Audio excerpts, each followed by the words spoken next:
Good afternoon, everyone. The next topic is plant layout. And first of all, we will discuss the meaning and definition of plant layout.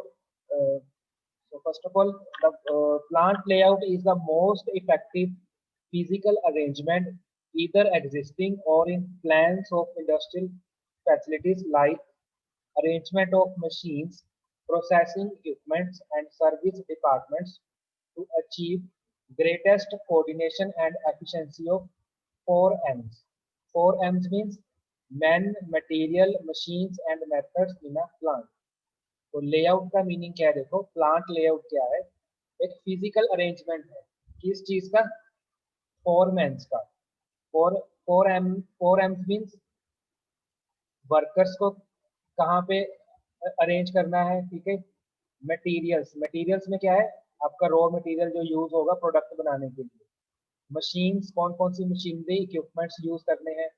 और methods means कौन सी technology use करनी है किसी भी plant में किसी product को बनाने के लिए, ठीक है। तो इन सब के अरेंजमेंट को, फिजिकल अरेंजमेंट को हम क्या बोलते हैं? Plant layout. The next is the need of plant layout. क्या इसकी जरूरत क्यों पड़ती है किसी भी प्लांट में? प्लांट लेआउट की जरूरत क्यों पड़ती है? नीड क्या है? Many situations give rise to the problem of plant layout. Two plants having similar operations may not have identical layout. This may due to the size of plant, nature of the process, and management's caliber. तो इसमें क्या देखो, कुछ problems, कुछ ऐसी conditions arise हो जाती हैं जब कोई भी प्रोसेसिंग चलती है या मैन्युफैक्चरिंग जहाँ पे चल रही है इंडस्ट्री में, तो कुछ सिचुएशंस है जहाँ पे इसकी जरूरत है। जरूरत क्यों है? देखो, फर्स्ट पॉइंट क्या है? There are design changes in the product. अगर आपके पास कोई प्रोडक्ट है, ठीक है, उसका डिजाइन चेंज हो गया। अगर डिजाइन चेंज हो गया तो आपके पास जो मशीन से यूज करनी है वो भी चेंज हो सकती है, ठीक है। मान लो डिजाइनिंग में, मैं आपको एक एग्जांपल बता रहा हूँ। मान लो डिजाइनिंग, अगर कोई प्रोडक्ट है इस तरीके से, ठीक है। अब प्रोडक्ट के क्या है, यहाँ पे एक होल करना है, तो मीन्स आपको यहाँ पे ड्रिलिंग मशीन चाहिए, ठीक है। और यहाँ पे एक स्क्वायर कट लगाना है, उसके लिए आपको अलग से मशीन चाहिए। तो अगर इसका डिजाइन चेंज हो गया, मीन्स अगर इसमें पहले मीन्स इस तरीके का डिजाइन था, नेक्स्ट जो डिजाइन चेंज हो गया उसमें जो होल आया, मान लो ये 8 mm का था, ये 10 mm का है, ठीक है। तो आपको क्या करना पड़ेगा? यहाँ पे मशीन चेंज करनी पड़ेगी, मींस उसमें जो ड्रिलिंग ऑपरेशन है उसमें चेंज हो गया। बिकॉज डिजाइन चेंज हुआ तो उसकी वजह से आपको जो आपका इंफ्रास्ट्रक्चर है, मशीन हैं या इक्विपमेंट्स हैं या कोई टूल्स यूज कर रहे हो, वो आपको चेंज करने पड़ेंगे, ठीक है। तो प्लांट लेआउट की जरूरत क्यों है? अगर डिजाइन चेंज हो जाए, मैन्युफैक्चरिंग में डिजाइन चेंज हो जाए, तो आपको प्लांट लेआउट की जरूरत है। Second point, there is an expansion of the enterprise. अगर आपको कोई एग्जिस्टिंग प्लांट चल रहा है उसमें एक्सपेंशन करनी है, मींस कोई आपको नया प्लांट उसमें ऐड करना है या कोई नया और आपको उसको एक्सपेंड करना है, ठीक है, ताकि आप जो डिमांड है उसको कंप्लीट कर सको, उसको पूरा कर सको। तो उसके लिए भी आपको क्या चाहिए? प्लांट लेआउट की जरूरत पड़ेगी।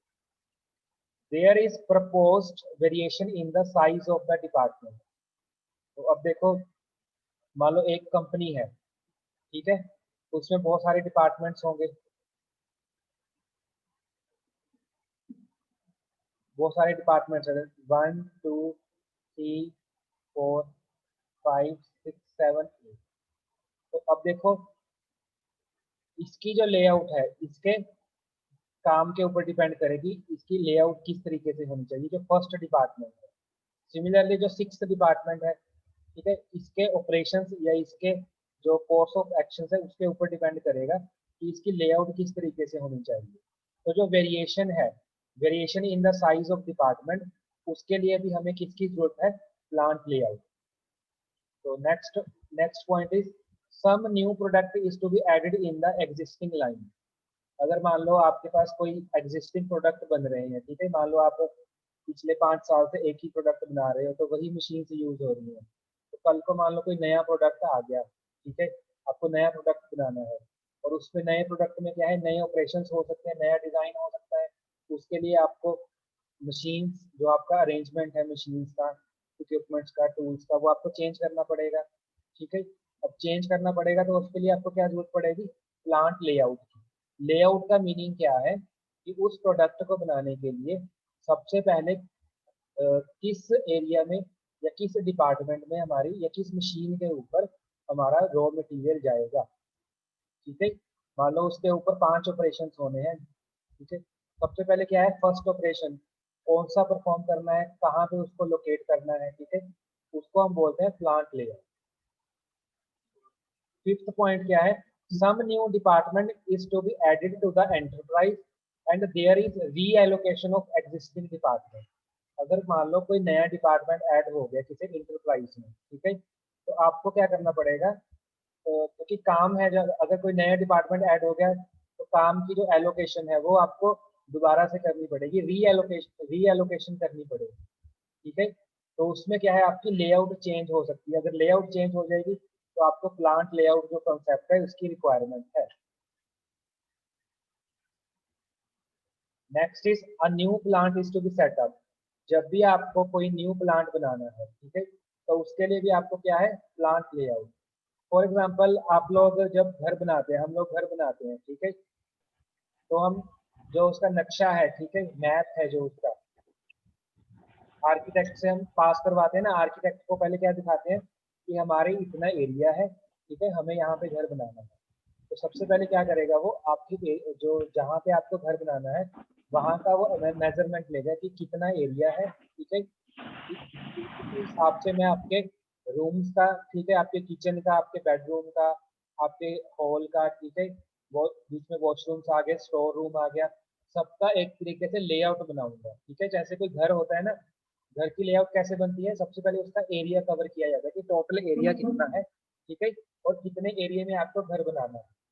तो उसमें अब एक घर में रूम बेडरूम भी होते हैं, किचन भी होती है, ठीक है, स्टोर रूम भी है, ड्राइंग रूम भी है हमारा, ठीक है। तो उसमें क्या है हमारा, उसको हम क्या बोलेंगे, घर की लेआउट है। सिमिलरली जब कोई नया कोई बिजनेस स्टार्ट करता है या कोई नई कंपनी शुरू करते हैं, नई इंडस्ट्री शुरू करते हैं, तो उसमें भी अलग अलग पोर्शंस बनाए जाते हैं कि ये पोर्शंस होंगे, ठीक है, ये डिपार्टमेंट्स होंगे।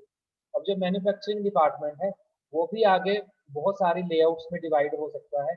फॉर एग्जांपल मैन्युफैक्चरिंग में क्या है, जैसे पहले कोई लेट मशीन है कहीं पे, ठीक है, उसके बाद आपको ड्रिलिंग पे जाना है, ड्रिलिंग के बाद मिलिंग है, मिलिंग पे बाद आपके पास कोई बोरिंग ऑपरेशन होना है, ठीक है। तो इस तरीके से वहाँ पे डिफरेंट डिफरेंट मशीन्स यूज होंगी और डिफरेंट डिफरेंट डिपार्टमेंट्स होंगे, सब डिपार्टमेंट्स होंगे। इस इनके पूरे कॉम्बिनेशन को हम क्या बोलते हैं, प्लांट लेआउट। तो प्लांट लेआउट की जरूरत कब कब है, जब डिजाइन चेंज हो जाए तब, या कोई एक्सपैंड हो रही है कंपनी, ठीक है, तब यूज पड़ेगी। और डिपार्टमेंट का साइज वेरी कर रहा है तब जरूरत पड़ेगी। कोई नया प्रोडक्ट हमने एग्जिस्टिंग लाइन में लेके आए तब जरूरत पड़ेगी। कोई नया प्लांट हमने सेटअप करना है तब जरूरत पड़ेगी, ठीक है। so these are the needs of the plant layout. The next topic is importance. Importance क्या है, प्लांट लेआउट है उसका इम्पोर्टेंस क्या है, ठीक है। तो वन बाय वन डिस्कस करेंगे। The layout of plant is quite important in view of the above definition, but the importance of layout में greatly vary from industry to industry. तो उसमें क्या बोल रहा है कि जो प्लांट लेआउट है, ठीक है, वो हमारे पास इंडस्ट्री टू इंडस्ट्री वेरी करती है। जरूरी नहीं कि हर एक, जो मान लो कोई कार कंपनी है या कोई कार की कंपनी है, ठीक है, उसका जो लेआउट है वो दूसरी कंपनी के लेआउट के साथ मैच करेगा। इसमें कोई मतलब जरूरी नहीं है, डिफरेंट भी हो सकता है, सिमिलर भी हो सकता है, ठीक है। तो जो लेआउट है वो इंडस्ट्री टू इंडस्ट्री वेरी करती है। फर्स्ट इंपॉर्टेंस क्या है, द वेट वॉल्यूम और मोबाइलिटी ऑफ द प्रोडक्ट। इसमें हम पढ़ते हैं क्या है, देखो, if the final product is quite heavy और difficult to handle involving costly material handling equipment और large amount of labour, important consideration will be move the product minimum possible, for example boiler, turbines, locomotive industries and ship building company। तो जैसे आपके पास boiler है, turbine है, जब आपको इसको manufacture करना है ठीक है। तो आपको क्या है यहाँ पे इसको एक लोकेशन से दूसरी लोकेशन पे लेके जाने में डिफिकल्टी है, क्योंकि बहुत हैवी मटेरियल्स होते हैं, बहुत ही हैवी कंपोनेंट्स हैं। तो उस केस में क्या है, हमें अपनी लेआउट इस तरीके से बनानी है ताकि हमारे जो हैवी कंपोनेंट्स हैं उसको हम इजीली मैन्युफैक्चर कर सकें। मोबाइलिटी मीन्स एक जगह से दूसरी जगह जाना। Second point is complexity of the final product. If the product is made up of very large number of components and parts, for example, large number of people may be employed for handling the movement of these parts from shop to shop or from machine to machine or one assembly to another. For example, automobile industry. अब ठीक है, automobile industry में जितने products बनते हैं, heavy products होते हैं, ठीक है, तो उनको उनके डिजाइन के ऊपर, अगर कॉम्प्लेक्स डिजाइन है, ठीक है, आपका कोई प्रोडक्ट है मैन्युफैक्चरिंग या अपना ऑटोमोबाइल इंडस्ट्री है या ऑटोमोबाइल का कोई प्रोडक्ट है, ठीक है, तो उसमें क्या है बहुत सारे कंपोनेंट्स बनते हैं। अब एक कंपोनेंट बन गया तो उसको आगे ट्रांसफर करना है, असेंबली की भी करवानी है, ठीक है, तो उस केस में क्या है आपको इसकी जरूरत है प्लांट लेआउट, तो वहां पे ये काम करती है plant layout. Third one is the length of process in relation to handling time. Is the material handling time represents appreciable proportion of the total time of manufacturing. Any reduction in handling time of product may result in greater productivity improvement of the industrial unit, that is steam turbine industry.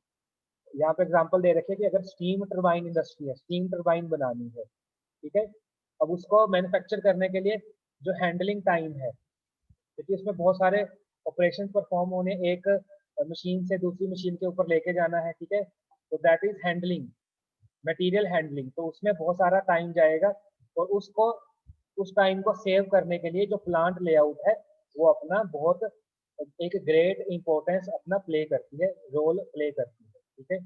Fourth point is the extent to which the process tends towards mass production. अब आपको mass production में बहुत सारे numbers में आपको product बनाना है, ठीक है।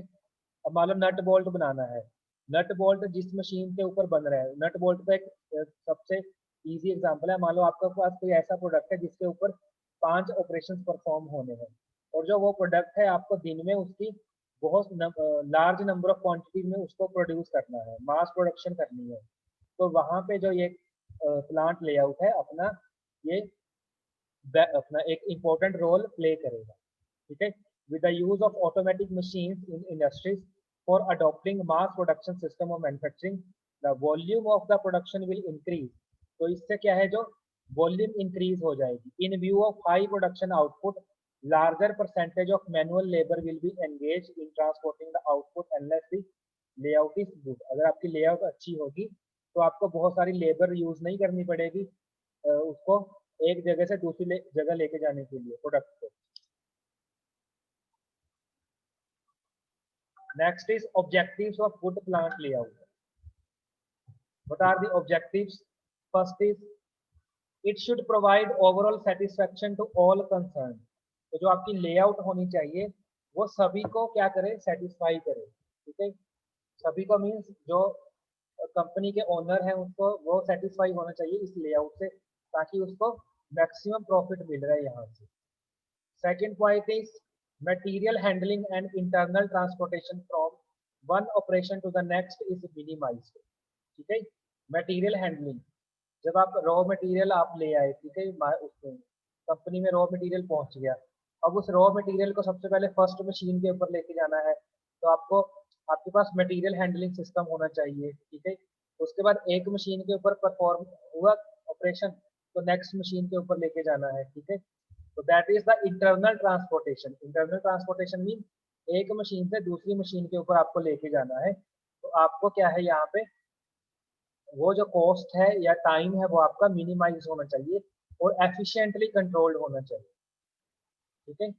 Third point is the production bottlenecks and point of conjunctions are to be eliminated so that the input raw material and semi-finished parts move fast from one workstation to another station।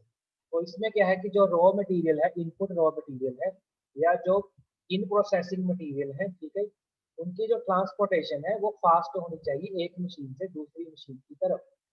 तो जो layout होनी चाहिए उसका जो layout है इस तरीके से बनी हो ताकि जो हमें इस मटेरियल हैंडलिंग में या ट्रांसपोर्टेशन में प्रॉब्लम ना आए। Fourth point is it should provide high work in process turnover. तो जो लेआउट है वो हमें क्या प्रोवाइड करे, high turnover. High turnover means production rate ज्यादा हो। Fifth point is should utilise the space most effectively, may be cubical utilisation. तो जो स्पेस है, कंपनी इंडस्ट्री के पास स्पेस है, उसको इस तरीके से यूज करें ताकि वो उसका इफेक्टिव यूज हो। ठीक है, इफेक्टिव यूज हो, इस तरीके से हमें यूज करना है। Next point is should provide workers convenience, promote job satisfaction and safety for them. तो लेआउट इस तरीके से होनी चाहिए कि जो हमारा वर्कर्स है, एम्प्लॉइज है, उनको काम करने में कोई प्रॉब्लम ना आए, कन्वीनियंटली काम कर सके, और जॉब सेटिस्फेक्शन उनको प्रोवाइड करे, और वर्कर्स की सेफ्टी भी हो। उसमें आपकी जो मशीन्स है इस तरीके से अरेंज हो कि वर्कर्स की सेफ्टी भी हो। Next point is should avoid unnecessary investment of capital. जो फालतू के खर्चे हैं या फालतू की इन्वेस्टमेंट है वो इसमें इन्वॉल्व ना हो, इस तरीके से आपकी लेआउट होनी चाहिए। Should help in effective utilisation of labour. जो आपकी लेबर है उसका जो इफेक्टिव यूज होना चाहिए। ठीक है। Next point is should lead to increased productivity and better quality of product with reduced capital cost. तो इसमें क्या है, जो आपके जो प्रोडक्टिविटी है वो इंक्रीज हो। आपकी जो लेआउट है इस तरीके की होनी चाहिए ताकि कंपनी अगर उसको अडॉप्ट करती है तो दैट मीन्स जो प्रोडक्टिविटी निकल के आए वो हाई प्रोडक्टिविटी निकल के आए, और जो क्वालिटी निकल के आए वो क्या हो, बेटर क्वालिटी निकल के आए विद रिड्यूस्ड कैपिटल कॉस्ट। जो कॉस्ट इसमें इन्वॉल्व हो रही है वो क्या हो, रिड्यूस हो जाए। Should provide easy supervision. जो सुपरवाइजर्स हैं उनका जो काम है सुपरविजन का। सुपरविजन मीन्स जो प्रोडक्ट बन रहे हैं या जो वर्कर्स काम कर रहे हैं वो अच्छे तरीके से काम कर रहे हैं या नहीं कर रहे, सुपरविजन करनी है। तो जो लेआउट होनी चाहिए इस तरीके की लेआउट होनी चाहिए ताकि वो उस चीज को इजीली सुपरवाइज कर सके। Should provide space for future expansion. अब मान लो आपके पास, देखो मैं यहाँ पे एग्जांपल समझा देता हूँ। मान लो इतना एरिया, ये आपके पास कंपनी के पास इतना लैंड है, इतनी एरिया है। ठीक है। अब कंपनी का जो प्रोडक्ट है, ठीक है, उसके लिए जितनी आपके पास लैंड की रिक्वायरमेंट है, मान लो इतने से एरिया में उसके जो एंटरप्राइज है या कंपनी है या इंडस्ट्री है वो सेटअप की जा सकती है। ठीक है। तो मीन्स जो ये वाला स्पेस है, ये ग्रीन कलर वाला, ये एम्प्टी स्पेस है, खाली स्पेस है। ठीक है। अब जब कंपनी शुरू की, कंपनी किसी पर्सन ने शुरू की, ठीक है, उसके पास टोटल लैंड इतना था। ठीक है।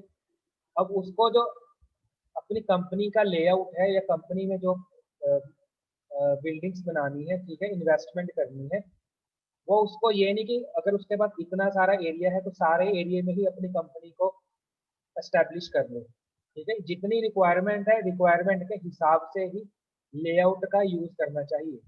अब हम देखो, फॉर एग्जांपल हम घर बना रहे हैं। ठीक है। अब चलो शहरों में तो हम मान लेते हैं कि शहरों में हमारे पास जगह बहुत कम होती है। जो लोग गांव में रहते हैं, ठीक है, गांव में उनके अपने खेत होते हैं। अब ये थोड़ी ना कि अगर उनके पास जमीन है तो अगर उनके पास ज्यादा जमीन है तो उसमें से बहुत सारी जमीन के ऊपर वो घर ही बना ले।